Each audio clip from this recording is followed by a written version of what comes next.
레위기 12장 보겠습니다. 레위기 12장 역시도 교독하겠습니다. 제가 먼저 읽겠습니다. 주님께서 모세에게 말씀하셨다.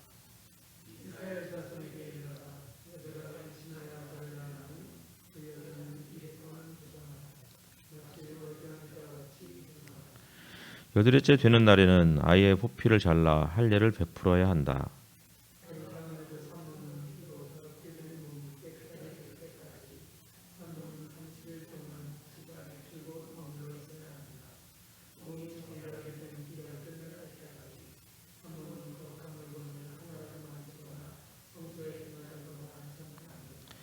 딸을 낳으면 그 여자는 2주일 동안 월경할 때와 같이 부정하다. 피로 더럽게 된 몸이 깨끗하게 될 때까지 산모는 66일 동안을 집안에 줄곧 머물러 있어야 한다.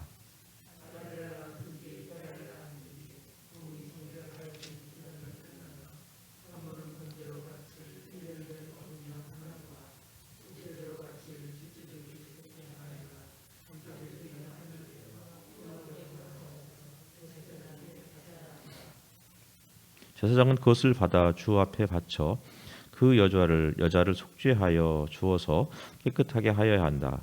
그러면 그 여자는 피로 더럽게 된 몸이 깨끗하게 될 것이다.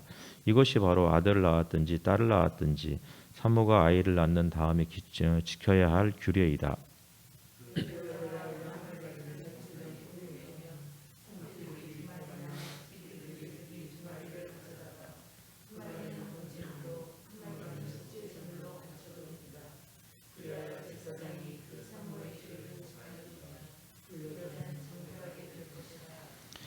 네. 반갑습니다. 인사도 한번 나누실까요? 같이. 반갑습니다.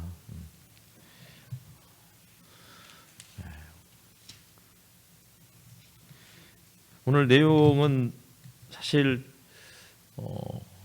설교하기 굉장히 어려운 그런 부분인 것 같아요. 우리가 이제 방금 읽었던 것처럼 한 여인이 임신을 해서 아이를 낳았는데 그 아이를 낳았을 때 일주일 동안은 부정하다. 부정한 이유는 그러니까 아이를 임신하고 출산하는 그 자체가 부정하다고 이야기하는 게 분명히 아니고요. 여기에서 이제 출산을 하면서 생기는 어떤 이제 유출, 이제 오로가 나오고 이러한 그 기간이 보통 일주일 정도 가니까 그 기간 동안은 부정하다라고 그렇게 이야기를 하고 있는 거예요. 그러니까 이스라엘 사람들의 어떤 그 사고에는 피나 혹은 몸에서 유출이 있으면 그것은 정상이 아니다라고 그렇게 이해를 했던 거예요. 그러니까 사실 뭐 우리도 지금도 마찬가지죠. 우리 몸에서 뭐 피가 계속 나온다든지 이러면은 기본적으로는 그 문제가 있다라고 생각을 해서 우리가 치료를 받거나 의사에게 또 찾아가서 여러 가지 이유를 묻고 진료를 받게 되죠.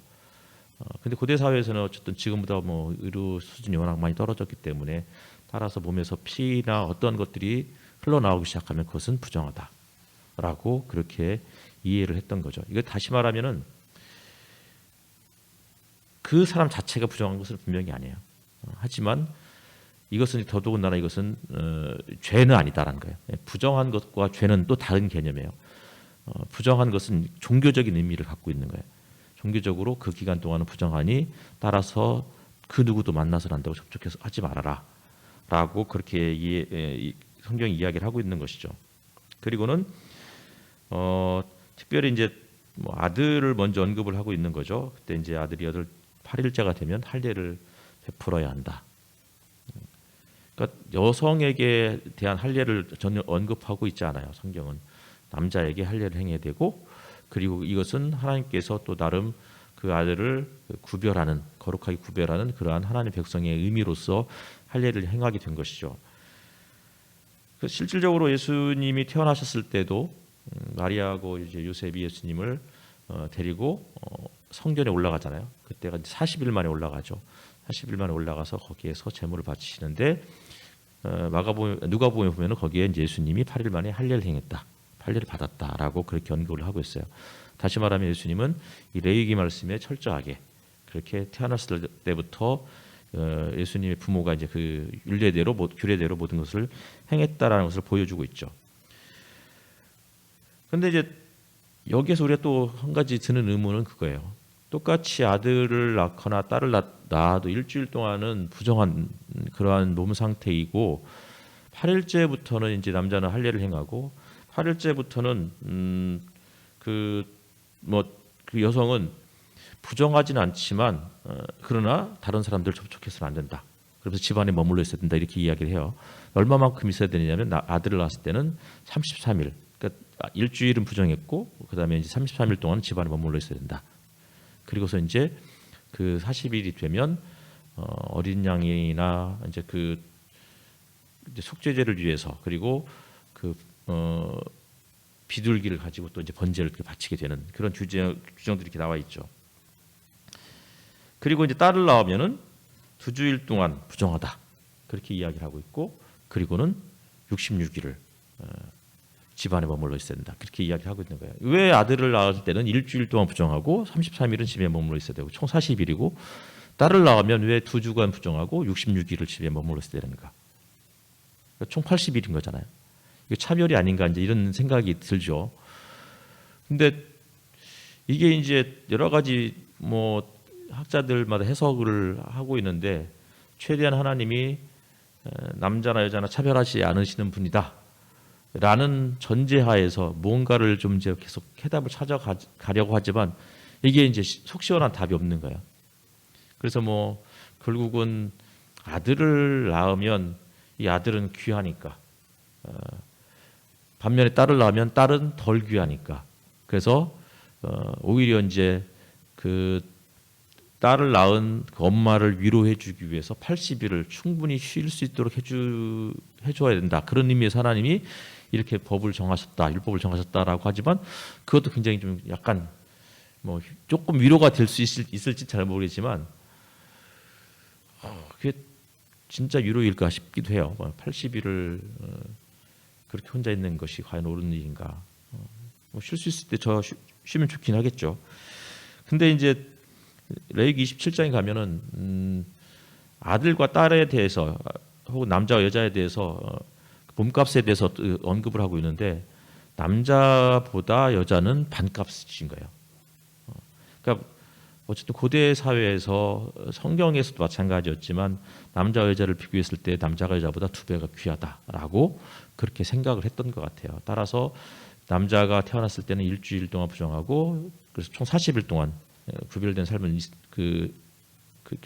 지내야 정결해지고 물론 제물을 또 바쳐야 되지만 그래서는 2주 동안 월경을 할 것이고 월경을 할 때가 똑같을 것이고 그리고는 66일 총 80일 동안 그 집에 머물러 있어야 된다. 이렇게 말하는 이유는 여성을 낳았을 때는 어쨌든 남자보다 2배 더 많은 시간과 이런 것들이 걸릴 것이다라는 그런 전제들이 이미 이 안에 깔려 있는 것으로 이해할 수 있지 않을까 싶습니다. 그러면 우리는 이제 여기에서 무엇을 우리가 설교를 통해서 교훈을 얻을 수 있을까요? 정말 중요한 것은 저는 이런 생각을 했어요. 오늘 설교 제목도 정결한 삶이지만 결국은 40일을 구별해서 따로 머물렀다가 하나님 앞에 나오거나 80일을 머물렀다가 하나님 앞에 나오는 이 기간 자체는 우리가 충분히 납득이 되진 않지만 그러나 중요한 것은 기간이 되면 딸을 낳았든지 아들을 낳았든지 두 산모가 자기가 낳은 아이를 데리고 하나님 앞에 나와서 그를 대신하는 제물을 바침으로 자신의 모든 것들이 이제 깨끗해졌고 그리고 이 아이는 하나님 앞에서 이제 하나님 뜻대로 하나님께서 보호해 주시고 양육해 주시기를 돌보아 주시기를 그런 마음으로 번제물과 속죄 제물을 이렇게 바치게 되는 것이죠. 그리고 8절을 보면은 여자가 양 한 마리를 바칠 형편이 못 되면 산비둘기나 집비둘기로 바쳐도 된다. 이렇게 이야기를 해주고 있는 그런 장면을 통해서는 정말 하나님이 모든 사람에게 다 똑같이 제물을 바쳐라. 똑같은 제물을 바쳐라 그랬으면 사실은 이런 하나님은 조금 불공평하신 분이다라고 생각이 드는데 가난한 경우에는 이렇게 아주 저렴한 비둘기를 바쳐도 된다라고 그렇게 해서 하나님께서 이런 것들을 규정해 놓는 장면들을 통해서는 하나님이 우리가 생각하기에는 조금 차별하시는 분이 아닌가 싶지만 결국은 정의로우신 분이고 공평하신 분이 아닐까. 그래서 뭐 종종 저는 이제 교회에서도 이렇게 회비를 내서 뭐 하자 이렇게 하는 것이 이것은 옳지 않다는 생각들을 종종 해요. 이 회비는 모든 사람이 다 똑같이 내는 거잖아요. 그러니까 아주 적은 금액이라면 상관없지만 뭐 가난한 사람도 뭐 몇만 원, 뭐 보통 이제 5월이 되면 목회자들 뭐 스승의 날이라고 뭐 챙겨주고 뭐 이러거나 혹은 뭐 목사 생일이라고 뭐 챙겨주는 우리 교회는 그런 거 없지만 그러면 이제 똑같이 몇만 원씩 다 집주만 내라 이렇게 이제 이야기를 하는데 저는 그런 것은 옳지 않다는 생각이 들어요. 해서도 안 되지만 그런 이건 이제 뭐 극단적인 예를 든 거예요. 해서도 안 되지만 형편에 맞게 그냥 자발적으로 내는 게 성경에서 원하는 것인데 일괄적으로 다 이렇게 되십시오. 이렇게 말하는 것은 전혀 성경적이지 않다라는 생각이 듭니다. 어쨌든 우리가 하나님 앞에 나아갈 때 우리가 우리의 모든 죄를 다 용서하시는 하나님, 그래서 번제를 바치고 또 우리의 죄를 또 사해 주실 거를 또 기대하는 마음으로 속죄 제물을 바치는 이러한 모습을 통해서 우리가 하나님 앞에 나아가는 것이 얼마나 중요한지를 저는 늘 이렇게 생각을 하게 돼요. 우리가 성찬을 할 때마다 뭐 아주 형식적인 뭐 그런 패턴이지만 우리가 먼저 죄를 고백하는 이유는 그분이 우리의 죄를 용서하실 거라는 그런 믿음이 있기 때문에 그런 거잖아요. 우리가 예배하는 이유는 우리가 예배를 통해서 우리의 삶이 조금 더 정결해지고 더 하나님의 모습을 닮아가고자 하는 거룩해지고자 하는 그러한 소망이 있기 때문에 우리가 예배로 나아가는 것이라고요. 예배를 통해서 그런 것을 경험하지 못한다고 하면 사실은 우리는 굉장히 무미건조한 예배를 드리는 좀 불행한 사람이 아닐까 싶습니다. 그래서 결국 주님 앞에 나아가는 것이 무엇이냐? 주님이 우리의 죄를 용서해 주시고 우리를 정결케 해주시는 분이시구나. 이러한 믿음이 전제되어 있어야 된다 생각이 듭니다. 그리고 그 부분을 통해서 우리가 다시 새로운 삶을 살아갈 수 있는 용기를 얻게 된다. 이런 것을 우리가 기억하면서 함께 또 기도하고 또 예배드리는 우리의 삶이 되었으면 좋겠습니다. 먼저 잠깐 기도하기 전에